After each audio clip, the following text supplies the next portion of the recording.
هاي هنا عددها جول 40.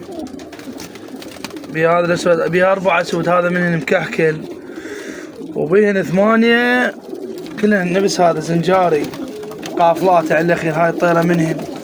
وبين هذا البطويني مقلوب مكحكل، وبعد اخويا ما مكحكل اصلا، هم كسوة ورحشة. طيور كلها طيرة وفعل. هاي ارقام راعيها بيها، جبتها من يمه واذا طلعها. طيور كلها نسل جنحين. الولد شال من بيته وخذتها من يمه. هذا الطير كسوة ورحشة، شوفوا مقلوب للاخير. هذا وهذا بعد اخوه. هذا اخوه، هذا طيرة وفحل بين عيون بيض، يمكن 2 عيون صفر وعيون باقي عيون بيض بيهن وباقي عيون سود. لأن الطيور هذا فحل عيونه بيض، هذا زنجاري. طيرة بيها باكستانيات وهنادي. مكان بغداد المعامل الشرايبي خير ويندل السياحي.